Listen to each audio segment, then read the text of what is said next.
नमस्कार दोस्तों, IITN पढ़ाई वाला में आपका स्वागत है। आज की क्लास में हाइट एंड डिस्टेंसेस डिस्कस करेंगे। सबसे पहले मैं ट्रिग्नोमेट्रिक रेशियो डिस्कस कर रहा हूँ। इसके लिए आपको एक ट्राइंगल समझना होगा जिसको अपन राइट एंगल ट्राइंगल कह रहे हैं। ये ट्राइंगल ABC है, इसमें एंगल B और आप ये कह सकते हैं कि angle ABC is equal to 90 degree है। एक एंगल 90 डिग्री होगा और रेस्ट दो एंगल जो है एक्यूट एंगल होंगे। एंगल A और एंगल C एक्यूट एंगल है जिसका वैल्यू लेस देन 90 डिग्री है। क्योंकि तीनों एंगल्स का सम 180 डिग्री होगा, जब आपका एक एंगल 90 डिग्री है तो rest of the two angles का सम लेस देन 90 डिग्री होगा, इसलिए एक्यूट एंगल होंगे। इसमें एक एंगल आप कंसिडर करते हैं, एंगल थीटा लेते हैं। मीन्स एंगल आप इस तरीके से कह सकते हैं, angle CAB is equal to theta consider कर रहे हैं। इस एंगल थीटा के लिए एडजेसेंट साइड ये जो है आपका A और B है। A और B इसका बेस कहलाती है, इसलिए इसको B से रिप्रेजेंट कर रहे हैं। AB को आपने बेस कहा है। थीटा के जस्ट ऑपोजिट साइड जो होती है ये परपेंडिकुलर कहलाती है, ये BC को परपेंडिकुलर कहा है। और longest side of right angle triangle होती है उसको हाइपोटेन्यूज कहते हैं। इस ट्राइंगल में AC हाइपोटेन्यूज है। रिलेशन बेस, परपेंडिकुलर और हाइपोटेन्यूज में पाइथागोरस थ्योरम से कैलकुलेट करते हैं। H इज इक्वल टू होता है hypotenuse is equal to root over B square plus P square. Means hypotenuse is equal to root of base square plus perpendicular square होगा। ये relation आप हमेशा याद रखेंगे, ये एवरी राइट एंगल ट्राइंगल में अप्लाई होता है। तो जब भी आपको राइट एंगल है उसमें एक आपको जो है साइड दे रखी है या दो दे रखी है, आपका रिलेशन फाइंड आउट करना है तो आप इस पाइथागोरस थ्योरम को यूज करेंगे। यहाँ पे ट्रिग्नोमेट्रिक रेशियोज़ का मतलब क्या है, अपने पास 6 ट्रिग्नोमेट्रिक रेशियोज़ इंपॉर्टेंट है, उनको डिस्कस करेंगे। सबसे पहले साइन थीटा आता है। साइन थीटा अगर आप इस एंगल के लिए कैलकुलेट कर रहे हैं, मीन्स एंगल A के लिए कैलकुलेट कर रहे हैं, उस केस के अंदर जिस एंगल के लिए थीटा कैलकुलेट कर रहे हैं उसके सामने वाली साइड परपेंडिकुलर है। परपेंडिकुलर अपॉन हाइपोटेन्यूज का रेशियो साइन थीटा कहलाता है। Secondly base B upon hypotenuse का रेशियो कोस थीटा कहलाता है। मीन्स थीटा के एडजेसेंट साइड बेस जो है बेस डिवाइडेड बाई हाइपोटेन्यूज आपके लिए कोस थीटा होगा।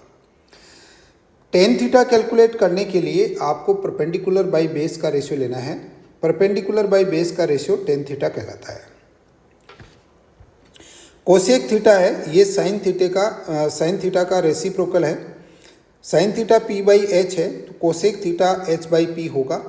सेक थीटा और सेकेंड थीटा जो है ये कोस का जस्ट ऑपोजिट है तो रेसिप्रोकल है, तो cosecant theta is equal to H/B होगा।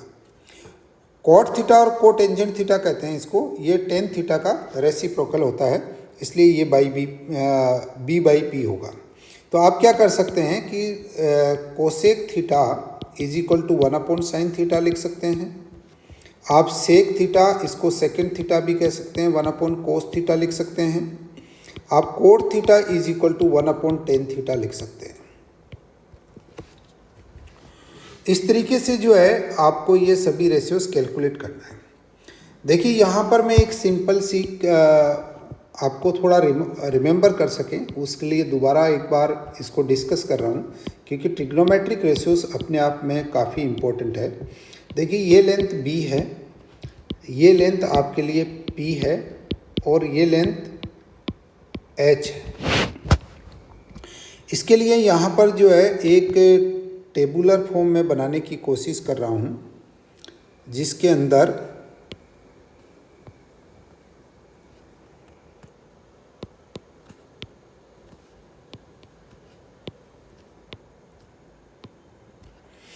देखिए PBPHHB, इसको मैं और थोड़ा रिमेंबर करेंगे।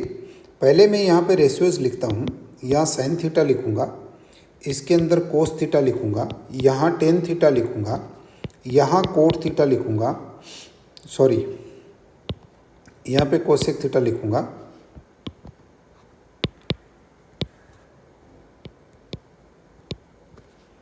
यहाँ पे सेक थीटा लिखूँगा और यहाँ पे कोट थीटा लिखूँगा। इसको थोड़ा रिमेंबर करिए। देखिए पंडित बद्री प्रसाद हर हर बोले, इसका फर्स्ट जो मैं बोल रहा हूँ उसका फर्स्ट वर्ड आप पकड़ते जाइएगा। पंडित का पी, बद्री का बी, प्रसाद का पी, हर का एच, बोले का बी। पंडित, बद्री, प्रसाद, हर बोले। ये आप इसको सीक्वेंसली याद करके लिख लें। अब देखिए साइन थीटा कैलकुलेट करने के लिए पी बाई एच होगा।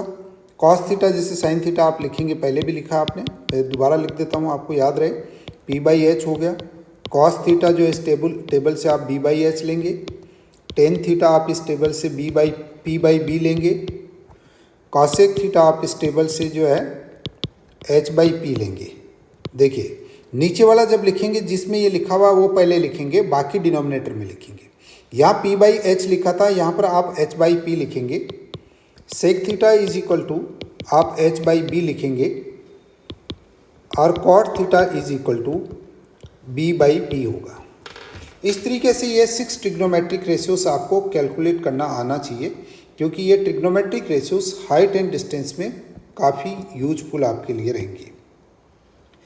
अब देखिए कुछ इंपॉर्टेंट ट्रिग्नोमेट्रिक रेशियोस का जो है वैल्यूज़ कैलकुलेट करते हैं।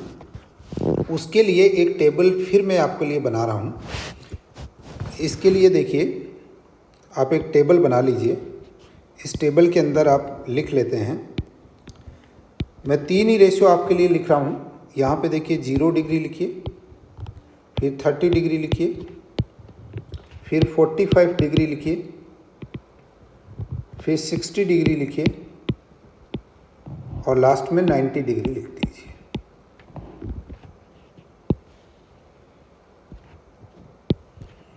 यहाँ पे आप साइन थीटा लिखिए, यहाँ पे आप कोस थीटा लिखिए, यहाँ पे आप टेन थीटा लिखिए। ये टेबल आप कंप्लीट कर लीजिए।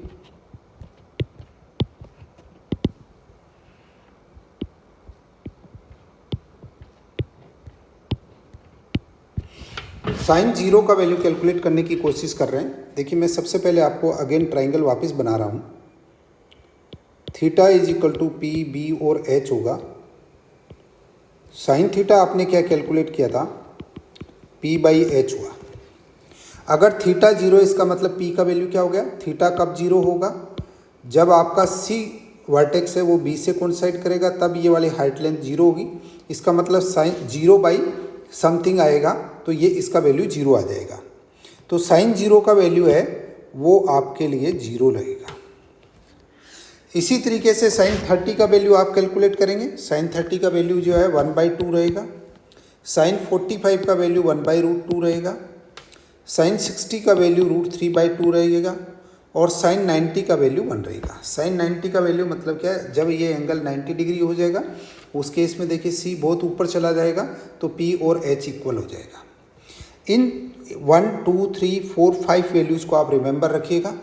5 वैल्यूज़ को अगर आप रिमेंबर रखेंगे तो बाकी टेबल आप ऑटोमेटिक तरीके से बना सकते हैं। देखिए इसको यहाँ से रिवर्स ऑर्डर में चलिए। जो 90 के लिए लिखा है कोस में 0 के लिए लिखिए, 60 वाला 30 के लिए, 45 के लिए, 30 जो है 60 के लिए चला जाएगा और 0 90 के लिए चला जाएगा। रिवर्स ऑर्डर में लिखते जाइए। कोस 0 का वैल्यू होगा 1, कॉस 30 का वैल्यू होगा √3/2, कॉस 40 का वैल्यू 45 का वैल्यू होगा 1/√2, कॉस 60 का वैल्यू होगा 1/2 एंड कॉस 0 का वैल्यू होगा 0। ये आपने वैल्यूज़ इसमें पुट कर दी। अब टेन थीटा क्या होगा आपके लिए, साइन अपॉन कोस थीटा कहलाता है। देखिए टेन थीटा के लिए एक एडिशनल रिलेशन और लिख देता हूँ मैं। टेन थीटा एक्चुअली क्या है कि ये sign theta upon cos theta होता है। Sign theta upon cos theta क्यों होता है, इसका वैल्यू मैं यहाँ से आपको थोड़ा सा समझा देता हूँ। देखिए यहाँ से आप कोस थीटा लिखिएगा, cos theta B by H होगा और साइन थीटा आपके लिए पी बाई एच होगा। अगर मैं इनका रेशियो कैलकुलेट करता हूँ, sine theta upon cos theta को डिवाइड करता हूँ तो P by H upon B by H होगा और ये पी बाई बी हो जाएगा। पी बाई बी को आपने क्या कहा है, टेन थीटा कहा है। तो ये रिलेशन है इसके अंदर साइन थीटा, कॉस थीटा और टेन थीटा के अंदर। इसका मतलब ये हुआ कि मैं इस sign theta upon cos theta वाली वैल्यूज़ को अगर डिवाइड करूँगा तो मुझे टेन थीटा मिल जाएगा। टेन 0 डिग्री के लिए 0 अपॉन 1 डिवाइड करूँगा तो 0 मिलेगा। टेन 30 डिग्री के लिए आप देखिए क्या करेंगे, 1/2 अपॉन √3/2 लिखेंगे आप। 1030 का वैल्यू इस तरीके से कैलकुलेट करेंगे, एक वैल्यू अपन कैलकुलेट कर लेते हैं। तो 1/2 कैंसिल आउट हो गया, ये √3 हो गया, 1/√3। तो यहाँ पे 1/√3 लिखेंगे आप। सिमिलरली आप क्या करेंगे, 1/√2 अपॉन 1/√2 का रेशियो कैलकुलेट करेंगे तो 1045 डिग्री का वैल्यू 1 हो जाएगा। और यहाँ पे √3/2 अपॉन 1/√2 कैलकुलेट करेंगे तो √3 हो जाएगा। 1/0 का वैल्यू क्या होता है, 1/0 इज इक्वल टू इन्फिनिटी होता है, नॉट डिफाइंड होता है। तो इसको ये सिंबल इन्फिनिटी का होता है या नॉट डिफाइंड ND भी आप लिख सकते हैं। तो देखिए इस तरीके से आपने साइन थीटा, कॉस थीटा और टेन थीटा की वैल्यूज़ कैलकुलेट कर ली। आप इसको फर्स्ट जो वैल्यू है साइन थीटा की 1, 2, 3, 4, 5 को रिमेंबर करिए। कॉस थीटा के लिए 90 वाले डायरेक्शन से रिवर्स में लिखते जाइए, 1/√2 √3/2 1/√2 1/2 एंड 0। साइन अपॉन कोस का रेशियो कैलकुलेट करके आप ये कैलकुलेट करेंगे तो 10/0 का वैल्यू 0 है, 1030 का 1/√3 है, 1045 का 1 है, 1060 का √3 है और 1090 का इन्फिनिटी है। अगर इसके बाद में आपको साइन थीटा और कॉसेक थीटा, सेक थीटा और कॉट थीटा की वैल्यू कैलकुलेट करनी है तो आप इनका जो है रेसिप्रोकल ले लेंगे साइन थीटा और कॉस थीटा का, जैसा अपन ने पहले डिस्कस किया था। और इन वैल्यूज़ को रिमेंबर रखिएगा, ऑब्जेक्टिव क्वेश्चंस के लिए बहुत इंपॉर्टेंट है। देखिए जिस तरीके से आपने tan theta is equal to sine theta upon cos theta लिखा, अगर मैं कोट थीटा लिखना चाहता हूँ, कोट थीटा लिखने के लिए देखिए आप क्या करेंगे, cot theta is equal to इस तरीके से लिखेंगे आप, cot theta is equal to 1/10 theta होगा, इज इक्वल टू क्या करेंगे आप 1/sin theta upon cos theta लिखेंगे। इसको अगर सोल्व करते हैं तो cot theta is equal to होगा cos theta upon sine theta का रेशियो रहेगा। ये एक रेशियो भी आप क्या कर लें, याद रख लें। अब नेक्स्ट देखिए एक इंपॉर्टेंट रिलेशंस होता है साइन थीटा और कॉस थीटा के अंदर। वो रिलेशन अपन इस तरीके से कैलकुलेट कर लेते हैं, जैसे आपने क्या किया कि इसके अंदर इंपॉर्टेंट रिलेशन में थोड़ा लिखना चाहूँगा कि देखिए मैं क्या करता हूँ, P/H लिखता हूँ और इसका स्क्वायर करता हूँ, प्लस B/H लिखता हूँ और इसका स्क्वायर करता हूँ। इस इक्वेशन को मैं सोल्व करते जाता हूँ। देखिए इज इक्वल टू क्या होगा, P² अपॉन H² हुआ प्लस B² अपॉन H² हुआ is equal to P² plus B² हुआ अपॉन H² हुआ इज इक्वल टू क्या हुआ आपके पास, P² plus B² Pythagoras theorem apply करिए तो H² के इक्वल होता है, H² हो गया। इट इम्प्लाइज दैट P/H का होल स्क्वायर प्लस B/H का whole square is equal to 1 आ गया। देखिए P/H क्या है, परपेंडिकुलर अपॉन हाइपोटेन्यूज का रेशियो है, तो आप क्या लिखेंगे साइन थीटा का whole square plus cos theta का होल स्क्वायर लिखेंगे इज इक्वल टू 1 आ गया। इनको आप दूसरे तरीके से भी लिखते हैं, साइन स्क्वायर थीटा लिख देते हैं, इसको साइन थीटा का स्क्वायर को साइन स्क्वायर थीटा भी लिखते हैं is equal to cos square theta is equal to 1 हो गया। ट्रिग्नोमेट्री के अंदर अगर आपको ट्रिग्नोमेट्रिक रेशियोज का स्क्वायर होता है तो उसको थीटा से पहले स्क्वायर लेके लिख देते हैं। तो ये एक इम्पॉर्टेंट आइडेंटिटी मिल गई है, इस आइडेंटिटी को भी आप याद रखें, काफ़ी इंपॉर्टेंट आइडेंटिटी है ट्रिग्नोमेट्री के पॉइंट ऑफ व्यू से। नेक्स्ट देखिए इसमें मैं थोड़ा सा और इसको सॉल्व करने की कोशिश करना चाहता हूँ। इसको आप क्या करें कि इसी इक्वेशन को आप डिवाइड करिए, कोस स्क्वायर थीटा से डिवाइड करिएगा। अगर किसी भी इक्वेशन को आप कोस थीटा से डिवाइड करेंगे तो वो दोनों साइड में डिवाइड होगा। तो यह sine square theta upon cos square theta हो गया plus cos square theta upon cos square theta हो गया is equal to 1 upon cos square theta हो गया। It implies that tan square theta हो गया प्लस 1 हो गया इज इक्वल टू, देखिए इसको अपन क्या कर सकते हैं 1 अपॉन कोस थीटा का होल स्क्वायर लिखते हैं तो is equal to sec square theta हो जाएगा। इट इम्प्लाइज दैट ये एक इंपॉर्टेंट रिलेशन हो गया है, 1 plus tan square theta is equal to sec square theta हो गया। काफ़ी इंपॉर्टेंट रिलेशन है ये। कई इस तरीके से भी लिखते हैं कि 1 is equal to sec square theta minus tan square theta हो गया, और इसको इस तरीके से भी लिख देते हैं sec square theta minus tan square theta is equal to 1 होता है। ये इसका डिराइव्ड इक्वेशन है, जो आपके पास sine square theta plus cos square theta is equal to 1 है, उसकी डिराइव्ड इक्वेशन है। इधर आप बोल सकते हैं 1 + tan square theta is equal to sec square theta, ये इजीली रिमेंबर हो जाता है। और या sec square theta minus tan square theta is equal to 1 लिख सकते हैं। नेक्स्ट देखिए, ये जो इक्वेशन थी, इस इक्वेशन को मैं दोबारा अगेन सोल्व करने की कोशिश करता हूँ। Sine square theta plus cos square theta is equal to 1 था। आपने इस इक्वेशन को डिवाइड किया था कोस स्क्वायर थीटा से। अब आप इस इक्वेशन को साइन स्क्वायर थीटा से डिवाइड करिए। Sine square theta upon sine square theta हो गया, प्लस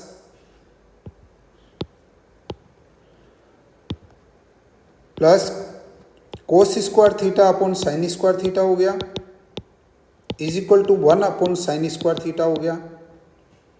इसके लिए देखिए sine square theta upon sine square theta 1 हो गया, प्लस इसको अपन लिख सकते हैं cos theta upon sine theta का होल स्क्वायर कर सकते हैं आप। इज इक्वल टू क्या कर सकते हैं कि इसको 1 अपॉन साइन स्क्वायर थीटा है, इसको आप कोसेक स्क्वायर थीटा लिख सकते हैं, cosec square theta. It implies that 1 plus cos theta upon sine theta cot theta होता है, cot square theta is equal to cosec square theta हो गया। इस इक्वेशन को भी आप याद रख लें, ये भी एक काफ़ी इंपॉर्टेंट रिलेशन है। या आप ऐसे भी कर सकते हैं, cosec square theta minus cot square theta is equal to 1 होता है। आपको जो फॉर्म इंपॉर्टेंटली याद रहे, रिमेंबर रहे, वो याद कर लीजिए, क्योंकि दोनों फॉर्म से एक जैसी है। मेरे को जो रहता है वो 1 + tan square theta is equal to sec square theta और 1 + cot square theta is equal to cosec square theta की फॉर्म्स में रिमेंबर रखता हूँ। तो आपको जो ठीक लगे उसको आप रख सकते हैं, because both the equations are same. तो अब मेरे हिसाब से डिफरेंट रिलेशंस जो है वो अपन ने डिस्कस कर लिए हैं। इसके अलावा देखिए आप क्या कर सकते हैं, एक थोड़ा सा इंपॉर्टेंट पॉइंट और ध्यान रखें कि अभी मैंने क्या किया था कि जैसे ए बी और सी डिफाइन किया था, इसके अंदर मैंने जो भी थीटा लिया है वो थीटा एक्चुअली यहाँ पे ये वाला एंगल लिया था। अब अगर मान लीजिए मैं थीटा ये वाला एंगल लेता हूँ और ये वाला एंगल मैं कंसिडर नहीं करता हूँ, तो उस केस में आप रेशियोस कैसे लिखेंगे? उस केस में आप रेशियोस लिखने के लिए इस तरीके से यूज करेंगे, क्योंकि थीटा आपका सी है, तो उसके लिए अगर आप साइन थीटा डिफाइन करेंगे तो वो साइन थीटा डिफाइन करने के लिए आपको इस तरीके से होगा। एक काम कर लेते हैं, कोई कन्फ्यूजन नहीं रहे, मैं इस एंगल को जो है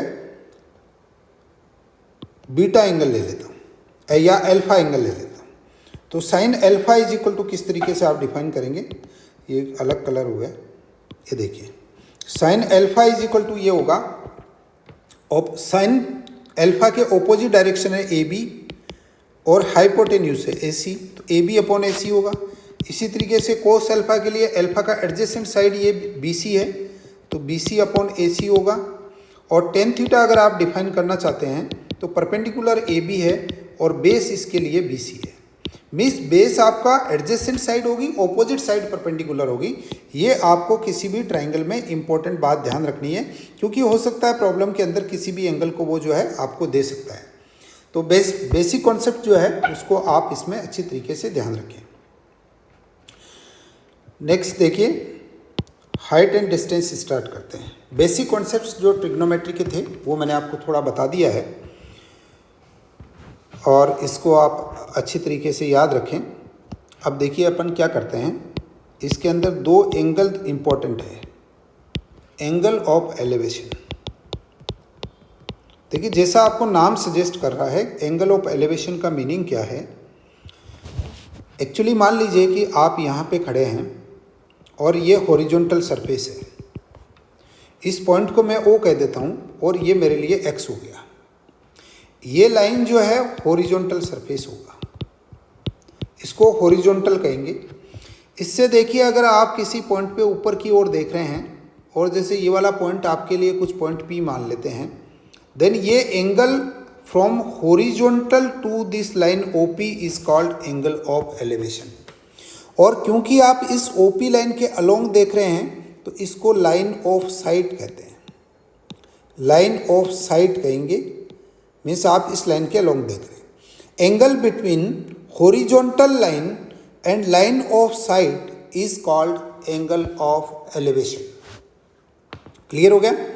अब अगर देख लीजिए, मान लीजिए कि आपके पास कोई बड़ी टावर है, आप यहाँ पे खड़े होके इसको क्या कर रहे हैं कि यहाँ से देख रहे हैं, तो आप ये जो है आप यहाँ से खड़े हो रहे हैं और खड़े होके जो है यहाँ से आप इसको देख रहे हैं, राइट। आप सरफेस पे खड़े हैं और इसके टॉप पॉइंट को आप अगर देख रहे हैं तो क्योंकि आपकी आइज इस लेवल में होगी तो ये आप हॉरिजॉन्टल लाइन मानेंगे, ये लाइन ऑफ साइट मानेंगे और ये एंगल जो बन रहा है इस एंगल को आप एंगल ऑफ एलिवेशन कहेंगे।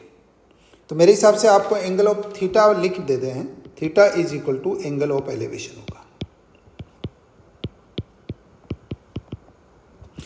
अब देखिए इसमें सेकंड जो है और डिफाइन करते हैं। नेक्स्ट आता है एक इंपॉर्टेंट है, वो भी एंगल ऑफ डिप्रेशन। देखिए एंगल ऑफ डिप्रेशन जो है वो किस तरीके से आप डिफाइन करेंगे।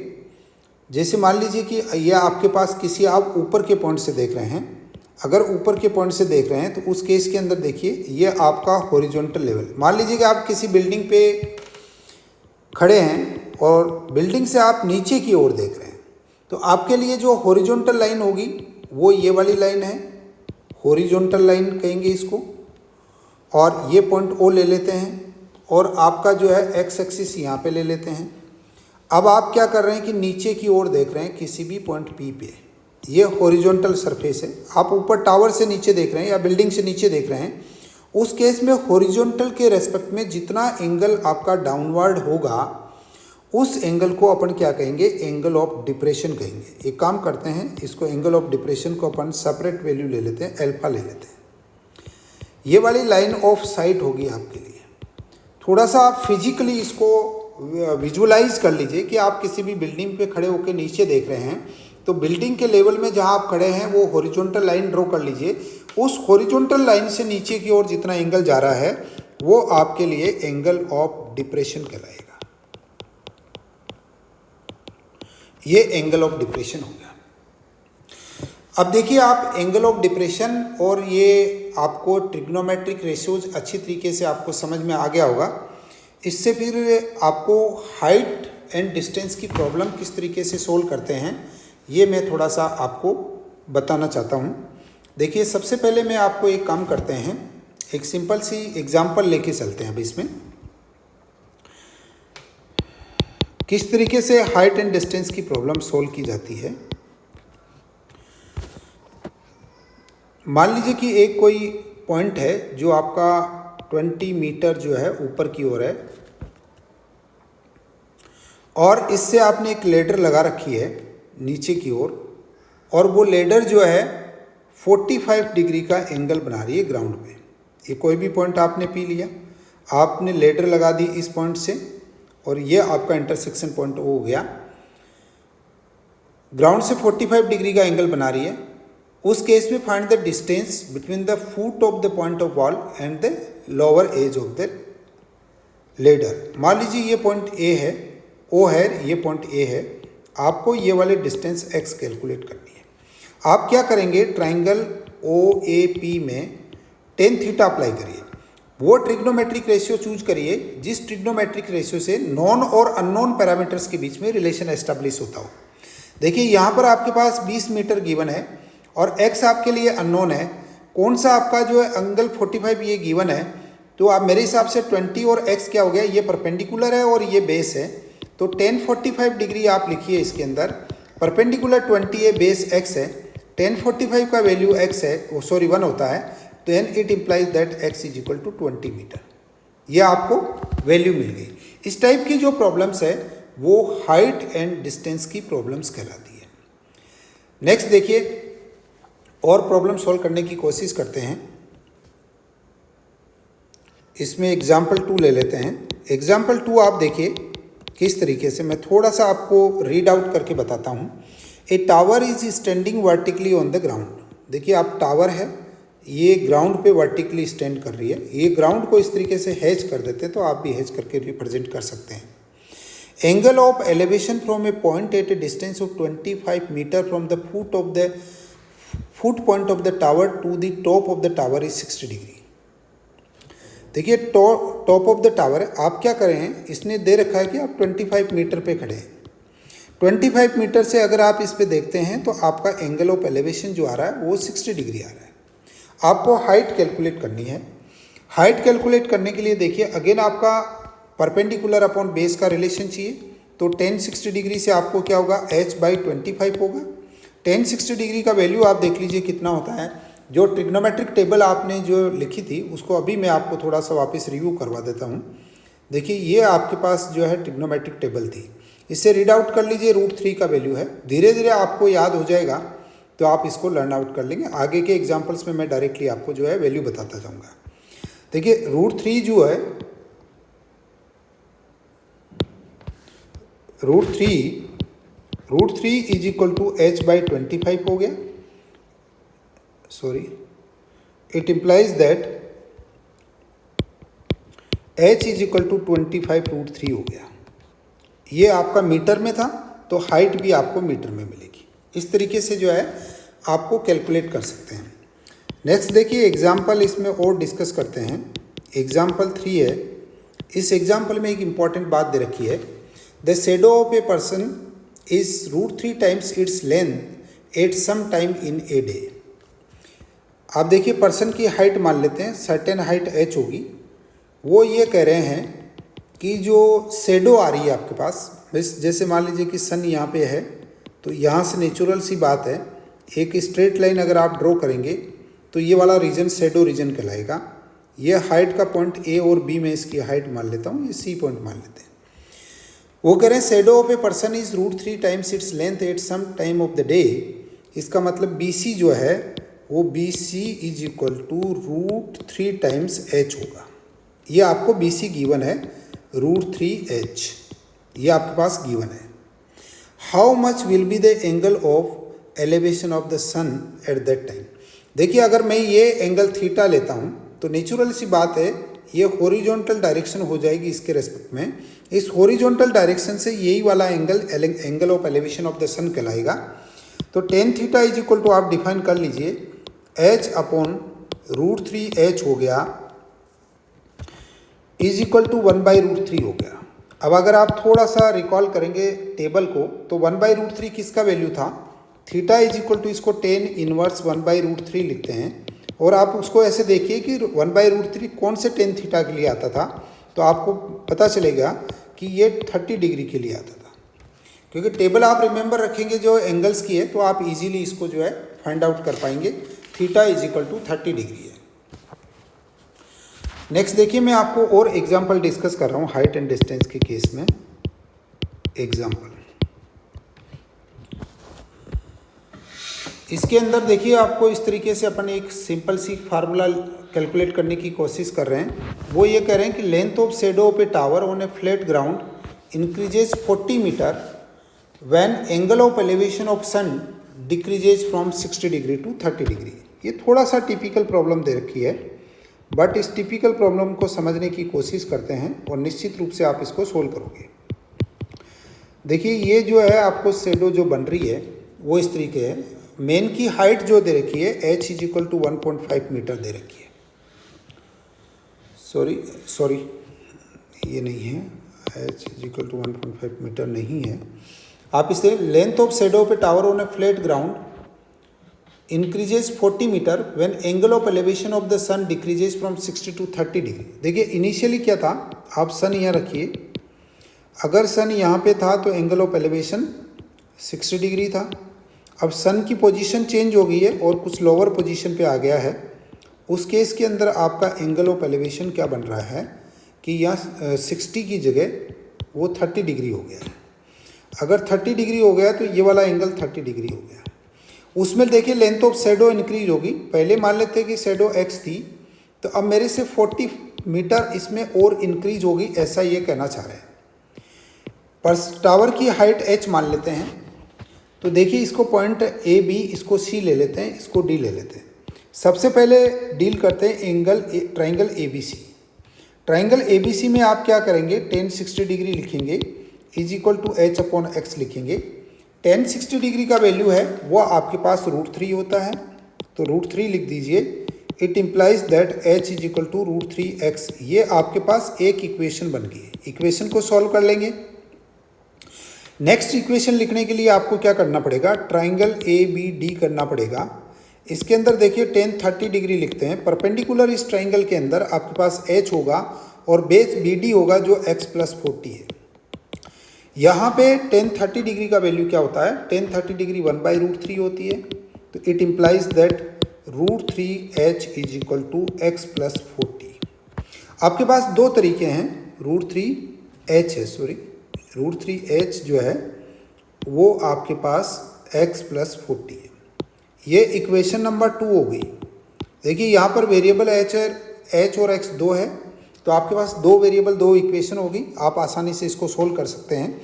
h का वैल्यू इस इक्वेशन में लिख देते हैं, √3 into h is equal to √3x है, is equal to x plus 40 है। √3 इंटू √3 3 हो जाएगा, 3x is equal to x plus 40 है। इट इम्प्लाइज दैट ये 3x minus x is equal to 40 हो गया, 2x इज इक्वल टू 40 है और x is equal to 40/2 is equal to 20 हो गया। आपने x का वैल्यू कैलकुलेट कर लिया है 20। आपको बेसिकली कैलकुलेट क्या करना था, आपको height of the tower calculate करनी थी। हाइट ऑफ टावर कैलकुलेट करने के लिए आप क्या कर सकते हैं कि इक्वेशन नंबर 1 है, इसके अंदर x का वैल्यू पुट कर दीजिए। Then height of tower is equal to √3x है, तो h इज इक्वल टू 20√3 हो गया। ये हाइट ऑफ टावर होगी। इस टाइप से आप जो है प्रॉब्लम्स हाइट एंड डिस्टेंस की सॉल्व करेंगे। नेक्स्ट और एग्जांपल ले लेते हैं। नेक्स्ट एग्जांपल 4 हो गया आपके पास हाइट एंड डिस्टेंस का, कोई बात नहीं, एग्जांपल नंबर नहीं लिखते हैं, एग्जांपल हो गया। इसके अंदर एक सिंपल सी प्रॉब्लम थोड़ा सा और अलग टाइप की सॉल्व करने की कोशिश करते हैं। देखिए इसमें ये कह रहे हैं angle of elevation from top of a 9 metre high building to the top of a cable tower is 30 degree. देखिए इसमें दो वैल्यू दे रहे हैं। ये कह रहे हैं कि angle of elevation from the top of a 9 metre high building. Building की हाइट आपको 9 मीटर गिवन है। उससे नेक्स्ट जो है केबल टावर है, कोई केबल टावर बड़ी है इसी से भी, तो आप हॉरिजॉन्टल लाइन यहाँ से ड्रॉ करिए और इसका एंगल ऑफ एलिवेशन जो है केबल टावर का वो 30 डिग्री आपको यहाँ से मिल रहा है। इसको मैं A और B कह देता हूँ, इसको C और D कह देते हैं और यहाँ पे E पॉइंट ले लेते हैं। And angle of depression of its bottom is 45 degree. देखिए यहाँ से क्या कह रहे हैं कि इसका angle of depression of the bottom, यहाँ से एलिवेशन था टॉप का, बॉटम का डिप्रेशन जो है वो आपको 45 डिग्री गिवन है। How much is the height of the tower. ये वाले डिस्टेंस आप x मान लीजिए, हाइट अपन कैलकुलेट कर लेंगे, कोई बड़ी भारी बात नहीं है। एक काम कर लेते हैं, इसको h1 ले लेते हैं और इसको h2 ले लेते हैं। टोटल हाइट जो होगी वो h1 प्लस h2 होगी, ठीक है। लेकिन आप इसको देखिए AEDB एक ट्राइंगल बन गया, तो आपके पास h2 ऑलरेडी 9 मीटर हो गई है। h2 आपके पास 9 मीटर है, अगर h1 मिल जाएगी तो आप हाइट बता देंगे। अब उसके लिए देखिए आपको दो एडिशनल इन्फॉर्मेशन गिवन है। सबसे पहले मैं क्या कर रहा हूँ, ट्राइंगल ACE ले रहा हूँ। इसके लिए मैं tan 30 डिग्री का वैल्यू लिख रहा हूँ। tan 30 इज इक्वल टू क्या होगा, CE/AE होगा। इट इम्प्लाइज दैट tan 30 का वैल्यू आपने 1/√3 लिखा था टेबल के अंदर, CE का वैल्यू h1 है और AE इज इक्वल टू आपका BD होगा, क्योंकि ये रेक्टेंगल है तो AE is equal to x होगा, अपॉन x लिख दीजिए। It implies that x is equal to √3h1। ये एक इक्वेशन बन गई है। एक काम कर लेते हैं, और चलो वो तो बाद में लिख देंगे, ये इक्वेशन नंबर 1 है। नेक्स्ट आप क्या करें, ट्राइंगल AED सॉल्व करिए। AED ट्राइंगल में देखिए आप tan 45 डिग्री लिखेंगे। tan 45 degree is equal to h2/AE होगा, is equal to h2/AE। Again आपके पास क्या है, x है। tan 45 डिग्री का वैल्यू 1 होता है, तो इसको 1 लिख दीजिए। It implies that h2 is equal to x आ गया। ये आपके लिए इक्वेशन नंबर 2 बन गई। तो h2 आपको ऑलरेडी गिवन है, h2 9 मीटर है, तो it implies that x is equal to 9 metre हो गया। आप क्या करें, ये आपका जो है इसको 2 नंबर इक्वेशन कहते हैं, या यूँ कह दिए, put x is equal to 9 metre in equation 1 में पुट करिए तो 9 is equal to √3 into H1 हो गया। It implies that H1 is equal to 9/√3 हो गया। इसको रैशनलाइज कर लीजिए, √3/√3 हो गया इज इक्वल टू 3√3 आपका आंसर आ जाएगा। अब आपने देखिए ऑलरेडी वहाँ पे 9 मीटर था, तो total H is equal to H1 plus H2 आप कैलकुलेट कर लेंगे। इस तरीके से आप डिफरेंट टाइप्स को प्रॉब्लम्स जो है वो सॉल्व कर सकते हैं और वेरियस टाइप्स की न्यूमेरिकल प्रॉब्लम्स आप हाइट एंड डिस्टेंस पे सॉल्व करिए। Thank you so much. और आप IITian पढ़ाई वाला की यूट्यूब चैनल को सब्सक्राइब कर लीजिए ताकि आपको टाइमली सभी नेक्स्ट अपकमिंग वीडियोस मिल सके और आप अपने मेंटल एबिलिटी सब्जेक्ट को अच्छी तरीके से तैयार कर सकें। Thank you so much.